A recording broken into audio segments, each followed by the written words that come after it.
Hi everyone, Paulo here. Um, this is another book haul. Probably going to be the last for a couple of weeks, month or so because I'm already bought a lot of books. Although sheep, sheepish, I'm going to stop buying them for now. The first book I bought, and the more expensive one, was this one, Sons of the Selenar. This is a novella set in the Horus Heresy Siege of Terror. Um, I believe this is. You can read this in between novels, the third and the fourth, I believe. And basically, this is the story goes with some baddies, if you will. Some space marines from the baddies united, and they were fighting for the Imperium. I believe this is the type of situation here, and so this is the story of those marines. As you can see, they have different chapters. They are from different chapters. Okay, this is a novella, and as I said, it's very pretty in terms of design, and even has some interior art. That's why I bought it. The soft covers don't have the mass paperback soft covers don't have, but the hardback has. So these were the only ones I bought in hardcover because of that.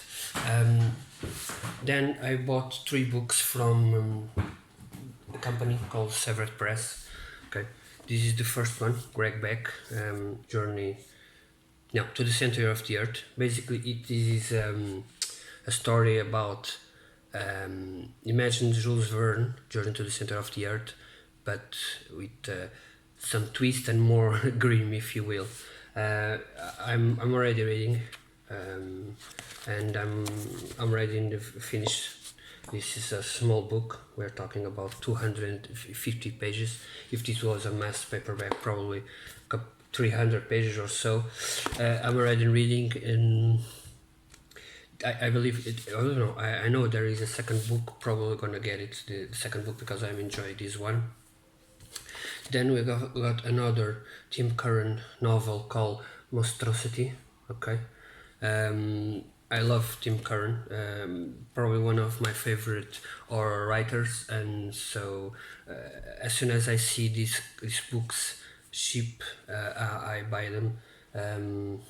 For example, now in Amazon, there are a couple of ones for $6, €6. Sorry, not $6, €6. Like Grimweave. Someone advised me here on the channel. I'm going to buy it next. The third novel is Zombie Rules. I always love zombie novels. This is by David Accord, and there are this is a series of novels. I hear some people criticizing the book, a bit juvenile, Walking Dead, but juvenile. But since this is highly rated in Goodreads, I try to. I'm going to try to read it because, as I said, I love zombie novels. This one is a novella. This is not a novella. People call it novella, but it's not a novella because with 119 pages, it cannot be a novella unless the other ones are also. Some people made reviews of this, and they enjoyed it a lot, and you can read this in between bigger novels, so there's that. And I believe these kind of novels just make you aware of a writer, and maybe you can buy the second, or imagine that this is a novel of 10 novels. You can buy this one. Okay, you enjoy it, you buy the rest, and not have to buy the whole series and so on. You can see if the writing style is good. You can see if you like the plot, the message and so on, and then go forward. Let's see when I'm going to read this. This is Super Luminari. These are Omnibus edition. These are 3 novels: The Lords of Creation, The Space Vampires, and The World Armada. This is published by Castalia House. I didn't know about Castalia House. They are the ones that publish Vox Day novels and so on. I never read anything about Vox Day. I don't know what kind of person he is or is not, but I've read some comments that he's not a good guy for today's standards, perhaps, or I don't know. I don't know a lot of, so I'm not going to speak. But one of the things I've read about this novel and these ones that I bought, a trilogy, is that they don't care about politics. Okay, most books nowadays have a leftist agenda. Some books, not all, some. But there aren't that many in the right wing agenda. Okay, not right wing like Nazis or so. Right wing in terms of more conservatism. I don't know if this is a word, but yeah, I know Bain, Bain do it, like Larry Correia and so on. So I've got a couple of left-wing novels. Like my favorite novel, you can argue if that's a left-wing novel, like it's 1984. I've got some sci-fi novels from left-wing writers like Alistair Reynolds or Ken MacLeod, Peter Hamilton, and so on. So I enjoy reading on that perspective and on the right perspective. Okay, I don't stick to one perspective. I don't consider myself right-wing or left-wing. I don't really care, but I always enjoy reading both sides. And so I bought this one. These are 3 novels: Young Man's War, Alien Game, and finally Mutiny in Space. Okay, there are short novels. Okay, we're talking about 119 pages each book. And what I've read about this is that they don't care about stereotypes. Sometimes you want to read about a male character that behaves like a male and not. I believe you understand what I'm saying. You don't want to read some. Nowadays it's common to talk about this and that, politics, and so sometimes I like to read more old novels that Sword and Sorcery, for example, that deal with that have no politics. That's what I'm trying to say. So we get to here. This one. This is a D.M. Ritzlin story, Necromancy in Milsteria. This is, as you can see in the cover, a Sword and Sorcery novel. Not novel, because these are short stories. I don't know if they are all interconnected or so, but DMR books are one of my favorite nowadays companies, because they deal mostly with this kind of stories, and I really enjoy them. The next one will be here, the Snake Man's Bane by Howie Bentley. Howie Bentley was a writer. I recently read a novel. He made a novel in connection with 2 other authors, and I enjoyed it a lot. Okay, and so I enjoyed the novel, but I know the story itself was written like one person wrote a big chapter, if you will, then you pass the ball to the second one, and then the third one, and so on. And in the end, you've got a story. It was called Karnov, Phantom-Clad Rider of the Cosmic Eyes. The main reason I bought the book was because of Byron Roberts, the author, one of the authors, that it's the Balsagot singer, and their stories, our Balsagot, are really splendid, really big in scope, and so I immediately bought everything by him, and I bought the first book he wrote. Then I'm going to buy the second one. Okay, not now, but the second novel that's read. It's Kylan Thor, I believe, is the first and the second novel. One is 1 and 2. And after reading this novel and enjoying it, I immediately bought this one as well. This is also a short story collection. Let us see. I believe these are short. Yeah, they're a short story collection. The cover is very cute, very good. So I'm going to read it. It's, as I said before, Sword and Sorcery. So yeah, that's that. The last one. It's not a Sword and Sorcery. You get back to. This is a post-apocalyptic novel, A Moon Full of Stars by John Mollison. I didn't knew about this one. I remember someone advised me. I believe it was on in a Lovecraftian site, but I don't know. This is also a short novel. We're talking about 166 pages. So, yeah, these books read very rapidly and smoothly. And then finally, as I said, after checking a couple of Sword and Sorcery this year, I tried to buy more because these kind of stories are on my. I really like them. Okay, since Robert E. Howard, Conan, and so on, I've tried to read everything Sword and Sorcery. Okay, I also bought but didn't receive Red Sonja. 3 novels of the 6 they have, but they are used books. They have very good covers, but yeah, so far I didn't receive them. Don't know if they're going to have it, but yeah. The last novel I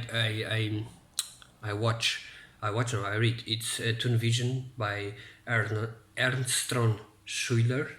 And I really loved it.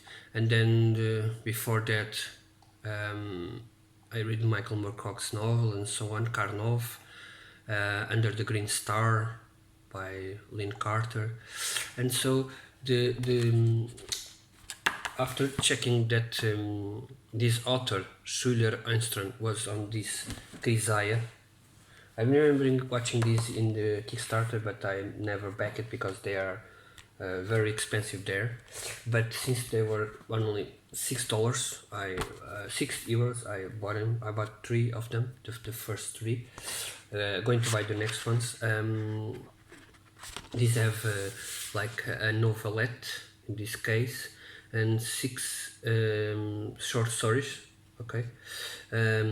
Some of Schuler Amsterdam I already read it in the other book, but this is a way to know more writers, more of this kind of stories, and one misconception that existed is usually this is a kind of man's guilty pleasure, if you will, but this is not so. Okay, in these stories. Just checking the names, you have Misha Burnett. He's probably a girl, not guy. Schuler Armstrong, it's a guy. Kat Otis, looks like a girl. Abraham Strongjohn, Brian Key Lowe, Melanie Reese, then Donald Jacob Witvluk. I don't know. Sorry. And so I bought them. one of the interesting part is that this is like this, okay, like the old one. This is, I believe, this if it is a short novel, a short mass paperback, this would have 200 pages, no problem there. And so I bought it, and just to try to see what other good writers are out there. The second novel is this one, Chrysovo, sorry. Some authors are the same as the previous novel, but some are new. As I said before, mainly by Sture Armstrong. Third one. And then, for last, not least, it's this is also a collection of stories, but not all sword and sorcery. This is called Story Hack Action Adventure Issue 0. For what I can see in the back and in the first page, because it has a big a synopsis of the stories, they are not sword and sorceries only. You've got mystery, you've got some kind of werewolf thing. You've got some stories set on Earth. One of them is set in Cairo, I believe. And the others are urban fantasy. But the one thing they all share in common, for what I can check in the synopsis, is that they are all very action and adventure. Yeah, it's right here. So very action and adventure focused. So since they are independent and since they are good, interesting stories there, and they are, as you can see, all of these novels, apart from John C. Wright one, the Super Luminari, they are all small novels, 200 pages or so. So I'm going to read them in between novels. For now, I'm reading two novels. Okay, this one, Mysteries of the Worm. This is by Robert Bloch. Okay, but the writing is very dense to me. Not very, probably because he was 17 or 18 when he started writing this kind of novel, and the writing is a bit not that good. I believe the later stories are better. So in between stories, I'm trying to read something else. And first I started Ariel Salvatore, The Two Swords. I'm on page 100 and 100. But the problem with these Ariel Salvatore novels that they, in the first couple of ones, the six first, no, 7-1, the 6, yeah, 6 first, the 3 that begin all of this series, the Al-Falim Gem, and then the second series, the Idris Past, are more action, more there are some stories, there are more action, and the story flows very well. In these 3 novels, the story doesn't flow so well. It's more contemplative, more, yeah, and so it's a bit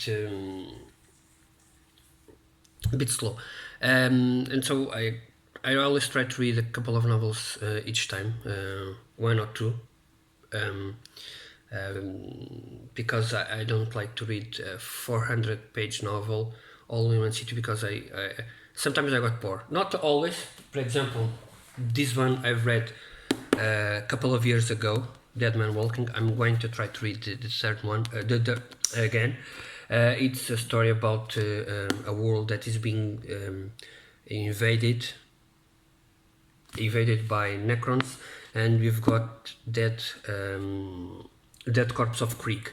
They are basically imagined World War I German soldiers with masks, and their horses with masks, and they are very interesting because this title here, Dead Man Walking, are basically both of them, Necrons and the Dead Corpse of Krieg, are basically the same. The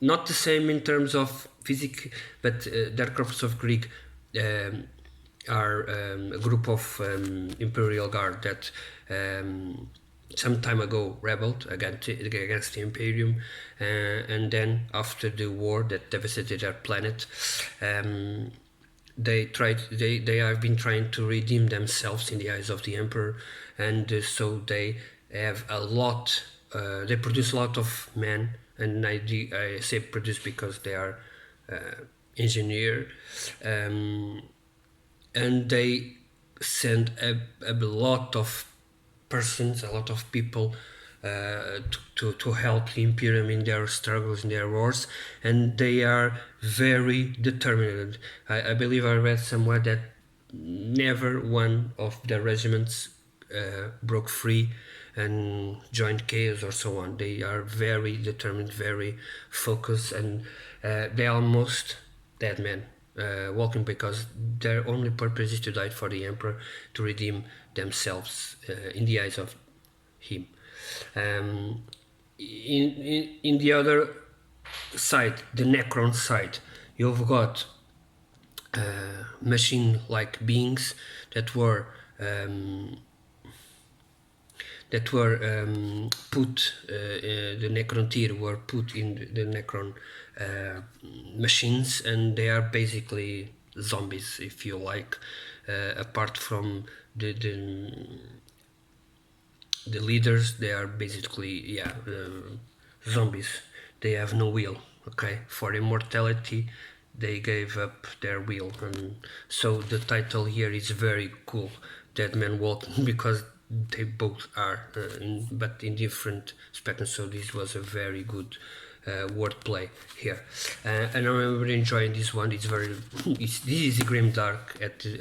There are no rape or something like that, but there's even grim dark because after you reading the first couple of pages, you know there is no hope. Okay, there is no hope, and deal with it because it's 400 pages, so deal with it, and just try to try to attach to a character, and you know there is no hope, and this what created grimdark. There is no hope. Okay, as my favorite chapter always said, we are already dead. Okay, and this is Doom Eagle's motto. And as my favorite all-time character, Raistlin Manger, said in the first novel that stick with me for 25 years now, it's hope is the denial of reality. And that phrase always stick with me, and so yeah. This video is very long now. It is a book haul, and so sorry, I'm trying to talk about a bit more. I hope to see you soon. I don't make videos with a timely schedule like some people do. I'm going to try to make from now on a couple of ones. I'm working at home, so I can have a bit more time to that. Let's hope. I'm not a good talker.